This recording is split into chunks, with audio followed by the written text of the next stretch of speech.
Hello, everyone. Welcome to the Lungleng Show. Today, we'll be talking about the recruitment of Nagaland police constables and the recent Guwahati High Court judgment that were made, two times. First on the 21st or 20th of September, and the second one was made just a few days ago. So we learned that 935 police constables in Nagaland were recruited back through backdoor appointment, without no advertisements and without proper recruitment procedures being followed. So that has become an issue. So around the news says that around 25 unemployed youth of Nagaland, they petitioned in the court, in the Guwahati High Court, to declare and to pass a judgment. Filing a case against this recruitment, which is done through backdoor appointment. And this has been on the news for the last 1 week, we all know. But I haven't followed up this in a while. So I just thought it would be very nice for us to discuss this today. So when the Guwahati High Court made the judgment, the judgment came as a result of the petition filed by about 25 unemployed youth in Nagaland, which is very, very interesting. 935 police constables are not a small number. It's a big number. It's almost 1,000. So these police constables were recruited through the back door. That means there was no advertisement. As per government rules, for every post recruited for government job or government employment, there has to be public advertisement, full disclosure of the vacant positions and the recruitment process through media, through available newspapers, very, very well-known newspapers in that location, in that area. So people have to read the newspapers and have to wait for employment news, and people can apply. So if people don't read and people don't come across that, then that's their problem. But the government has done their part. However, in this case, the government had not done anything. So from January 2018 to somewhere October 2019, there were 935 police constables recruited by the Home Department of Nagaland. The police department under Home Department in Nagaland. So that has become an issue. Now, what's interesting is that the Guwahati High Court, Kohima bench, made this judgment based on on verifying or studying the constitutionality of this recruitment. So they cited Article 14 and Article 16 of the Indian Constitution. So I would like to just mention about what does Article 14 and what does Article 16 of our Constitution say. So here it goes. Article 14 says that it guarantees equality before the law and equal protection of the law. So everyone is equal before the law, and the law is protecting everyone equally. Although state has failed this in many ways, not just in Nagaland, but all over the state, all over the country, state has failed multiple times in many ways. But still, there's a principle: the state is to be punished. And Article 16 says ensuring equality of opportunity in matters of public employment. So this is very, very important. Equality of opportunity is something that cannot be done away with in a democracy. That's why Article 16 of our Constitution strongly emphasizes the need for equality of opportunity. So what does equality of opportunity mean? It means giving chance to everyone without hiding from anyone. With full transparency. So if there is an opportunity, the government has to declare that, hey, everyone, the citizens of the state, there is an opportunity. But for this opportunity, you have to apply like this on so-and-so date. This is the deadline. And on so-and-so that you have to complete your submission process. And if you don't do that, then now that's your fault. And we have given you the opportunity. So the opportunity is given to everyone. As per or according to the requirement of the nature of the job. For example, it's a police constable. So a 60-year-old man cannot just apply for police constables. That's understandable. So that's based on the nature of the job description. So this opportunity should be given to everyone. That's what it means by equality of opportunity in matters of public employment, according to Article 16 of our Constitution. But one thing that really struck my mind, and it's unbelievably mind-blowing, knowing the fact that 935 police constables were recruited without the knowledge of the people. Maybe some people know about it, some people knew the process not being done properly. But I think people were not making noise until today. Till today, which is like 2024, the judgment came and the order of the High Court came only last week. Then from 2018 to 2024, what were people doing? That's something also very questionable. And also, not only that, just a few days ago, there is another judgment that came from the Guwahati High Court Kohima bench of 163 constables and 40 assistant sub-inspectors and an armed branch sub-inspector and sub-inspector. So 40 of them also have been, their recruitment process have also been quashed, means cancelled and invalidated. And on top of that, another 163 constables have their recruitment and have also been, and their position and their employment have been also quashed because of, on the grounds of the same reason, which is, not giving the due process of recruitment. So first of all, the recruitment was not advertised publicly, and there was no interview. There's no recruitment process being followed. So if it is advertised publicly, definitely there will be a process of, let's say, physical test or a written exam on the basic things, or maybe whatever procedures required by constables that will be followed up.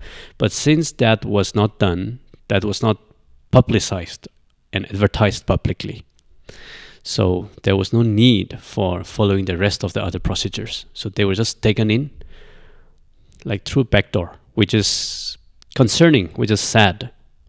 However, I just want to come back to the point. Whom do we blame for this? I mean, whom do you blame for this? It's very easy to pass the blame on the politicians. Yes, it's true, politicians are partly responsible. Or maybe some may say they're like 100% responsible for this because they were the one who made the decision.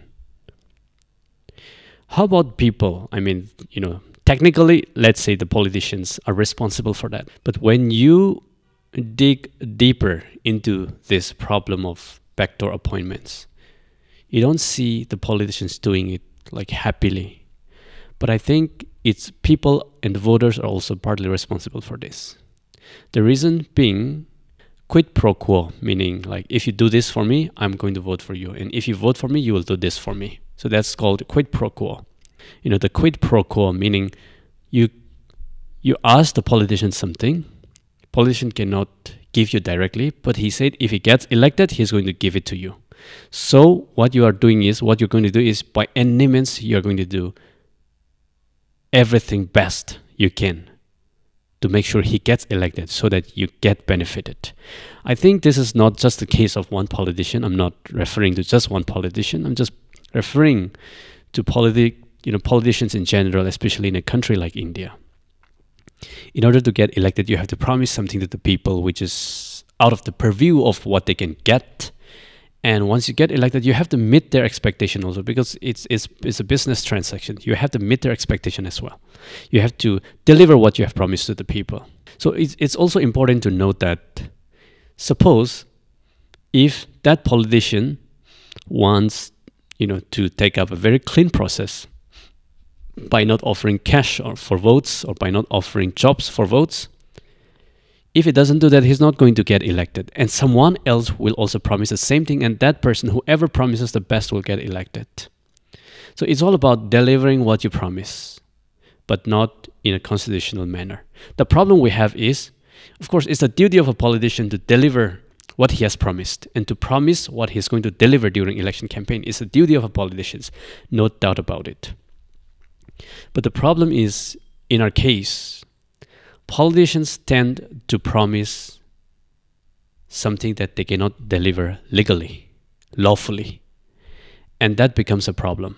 But when you look at the Western countries, they promise what they can deliver lawfully, and citizens are aware of that, and also they don't ask beyond what the politicians cannot or can deliver. So they would ask for policy change. They would ask for policy lawmaking process of. They would ask for adoption of a certain law. So everything is lawful. I mean, most of the cases in Western countries. But in our case, we the voters ask for something that is not lawful and forced the politicians to deliver it to us if they get elected. So the politicians have no way out because they want to be in power. They want to be elected. So they have no other options but to deliver what they have promised. So the point is that, I mean, it was kind of shocking to learn that this many people, more than 1,000 people, the constables as well as the assistant sub-inspectors, inspectors, those are high-ranking posts and positions in police department. They were also recruited without having to go through a due process. That's shocking. That doesn't reflect just the political or the morality of our politicians. That also reflect the morality of the people and the voters. I mean, that is the system we are living in. So when you look at it from the beginning, you might be saying, and I might be thinking, "Whoa, this is shocking. You know, how can anyone do that?" However, when you look at it and when you try to analyze the whole and the root cause of this problem, everyone is involved in this, the voters as well as the politicians. Because we tend to believe in our end justifies the means. That means, you know, if as long as you get into that position of power, whatever illegal things, whatever unlawful things are nothing. It's all right. Regardless of how unlawful that action may be, as long as you get elected, it's fine. So that means we believe that our society believes that the means, I mean, the end justifies the means, because as long as we achieve that end, it doesn't matter what kind of means you use. That's why sometimes people end up killing each other to get to a certain position. That means the end justifies the means. And in some cases, of course, you know, people believe that the means justifies the end. So, but I believe personally, I would say that the ends as well as the means should be morally well, should be legal, should be lawful. So if we take care of the means lawfully, if we lawfully take care of the means to achieve an end that is lawful, then it's going to be awesome. Society will be transformed if we abide by, you know, rules and beliefs like this. So it's very sad, but I think this part of our society is a system. I hope someday people will wake up from this kind of system, like the voters as well as the politicians will wake up and do something meaningful and valuable and do something moral for the welfare and well-being of our society. So this is not pointing fingers at anyone, but it is just highlighting what has happened and how we as citizens can look forward to building a better society, more advanced society in terms of our beliefs in a moral and value system. I think for me that's more important than, you know, who gets elected and who gets benefited from the election process. So it's very sad that, you know, more than 1,000 police constables are going to lose their job. It's very sad. They must have taken loan. They must have taken, or they must have invested in, you know, many areas for which they are repaying back as an EMI or whatever from the salary that they receive. But it's very sad. I totally feel for them. I sympathize them as well. However, it's sad that they were made to involve in the process, in an unlawful process. So I believe, you know, all the police constables, more than 1,000 police constables, I believe they did not do this knowingly, most of them. I believe maybe they were so happy that they were given this job by the government. So probably they must be thinking, oh, this job is given to me. I'm so happy. It's God answering my prayer. But very sad. That's the nature and that's the current status of our society. Let's all pray for this to make sure, and let's all participate in making our society better and cleaning up our society. So that starts from you. That starts from me. So thanks for watching this. Kindly comment your thought.